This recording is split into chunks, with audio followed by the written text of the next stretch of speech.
Now, the ranking Democrat of the House Intelligence Committee, Congressman Adam Schiff, is joining us from Capitol Hill. Congressman, thanks very much for joining us. Very quickly, you think the Iraqi army is going to be ready to launch a major assault on Mosul by April or May to liberate that city from these ISIS terrorists? I'd be very surprised if they could be ready, and one of the concerns I have is if the Iraqis are going to be too reliant because their special forces aren't ready on these Iranian-led Shia militias, having Shia militias liberate Sunni towns, particularly with a history of reprisals and ethnic cleansing we've seen from Sunni militias, that's a very bad idea. So I wouldn't want us to see the Iraqis go before they're ready and be too reliant on these Shia militias, or worse, have to call in the American cavalry because we went in prematurely or encouraged them to. Yeah, there's no reason for encouragement thinking about that Iraqi military after their behavior last year. These latest U.S. airstrikes in Iraq and going after these targets, do you know if they were specifically trying to target this guy called Jihadi John, we now know his name, or the leader of ISIS, Abu Bakr al-Baghdadi?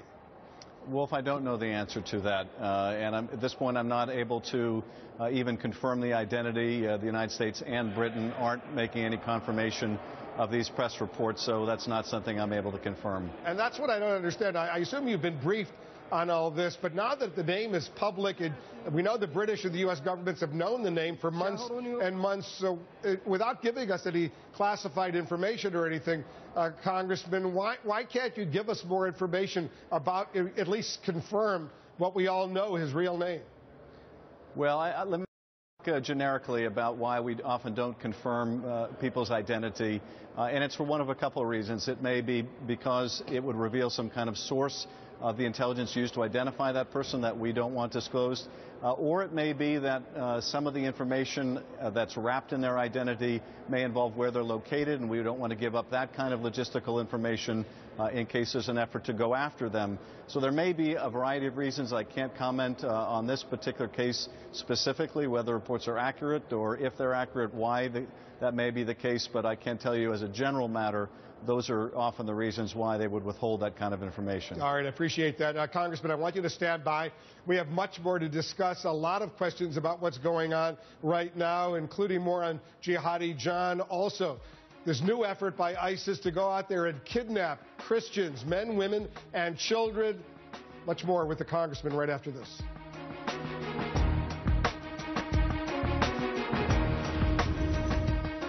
Get back to our top story. The ISIS killer known as Jihadi John, he has now been revealed. His name has been revealed, and the United States is making it clear he's now in the crosshairs. We're back with the senior Democrat on the House Intelligence Committee, Congressman Adam Schiff of California. I just want to be precise. There's no doubt if the U.S. knew where this guy Jihadi John is, Mohammed M. Wazi, that's his real name, the U.S. would like to target him for assassination, right?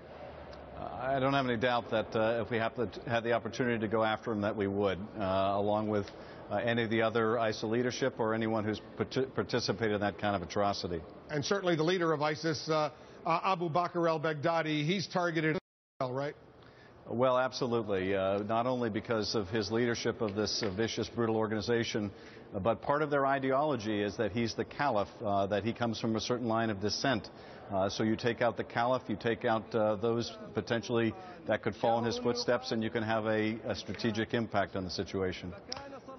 Congressman, I want you to listen to James Clapper, the Director of National Intelligence, testifying today up on Capitol Hill, saying terrorism this past year is at its worst. Listen to this. When the final accounting is done, 2014 will have been the most lethal year for global terrorism in the 45 years such data has been compiled.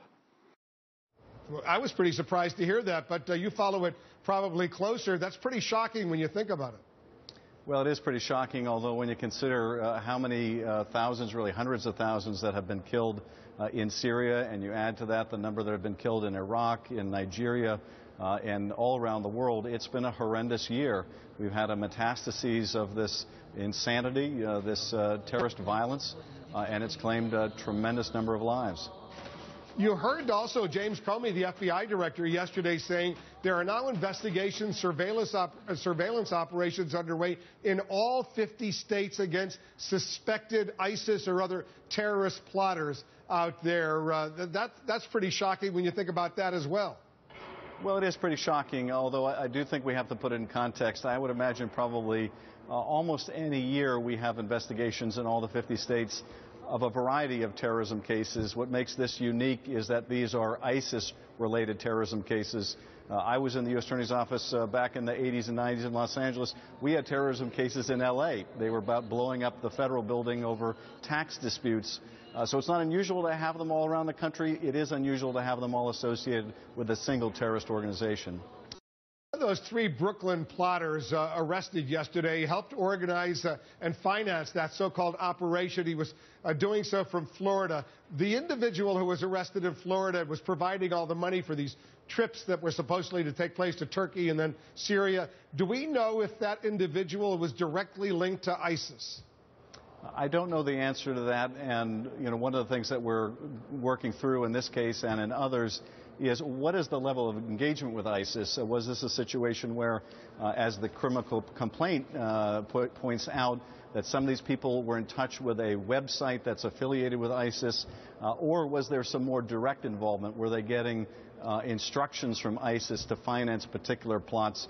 So there are obviously a hierarchy of command and control. Some may be self-radicalized completely. Others may have had some level of contact. With respect to the guy in Florida, I just don't know the answer. These men from Brooklyn, 2 from Kazakhstan, 2 from Uzbekistan, 1 from Kazakhstan, they pledged allegiance to the Islamic State or ISIS or ISIL, whatever you want to call it. Does the U.S. intelligence community, law enforcement community, have a pretty good idea how they were initially radicalized? I think so. These are people, at least a couple of which, that the law enforcement community had contact with for some time. I think they were able to watch how that radicalism proceeded. I don't know whether they know as much yet about how they were radicalized before they came onto the radar screen, and that may be most particular with that Florida financier. But I think we do know a good deal about these people. One thing that, this calls out to me, when you look at these 3 individuals, you look at the reports of the background of this Jihadi John, and again, I can't confirm whether that's correct or not, but if it were correct, you've got people who are middle class or upper middle class. You've got people who are very much at the fringe of society and everywhere in between. You can see how difficult it is to profile what someone looks like who might be self-radicalized, and that is part of the challenge that we're dealing with.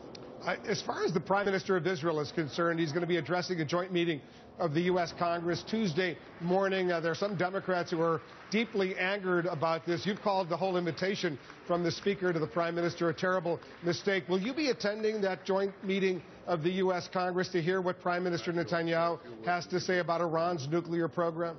I will be attending, and you're right, Wolf. I have from the beginning thought it was a terrible mistake, not only because it holds out the specter of interfering in the Israeli elections, but because it tries to drive a partisan wedge in the U.S.-Israel relationship here at home, and that's a very dangerous thing to do for the long-term health of the U.S.-Israel relationship. All that being said, the Speaker did invite him. He accepted the invitation. I will be there. I've encouraged other people to be there. This is a very important issue, but I think the better part of valor would be if all the parties agreed to have a classified briefing with the Prime Minister rather than something that is such a political spectacle. Well, who do you blame for that so-called political spectacle? Was it the Speaker to blame? Was it the Prime Minister to blame? Or do you blame both of them? Because they did it, as you know, not going through normal protocol. The White House was surprised by this. The Democratic leadership in the House and Senate, they were not in on the invitation. Who's to blame for this terrible mistake, as you call it? I lay the responsibility at the Speaker's feet. No one compelled him to extend the invitation. He had to know exactly what he was doing in doing that. I leave it up to the Israelis to decide whether their Prime Minister made a good decision in accepting it. I don't want to get involved, and I don't want the speech to be involved in influencing the Israeli elections, so I don't want to comment on that. That's for the Israelis to decide. Yeah, the Israeli elections are 2 weeks later after that speech. The speech Tuesday, March 3rd, the Israeli elections March 17th. Adam Schiff, thanks very much for joining us.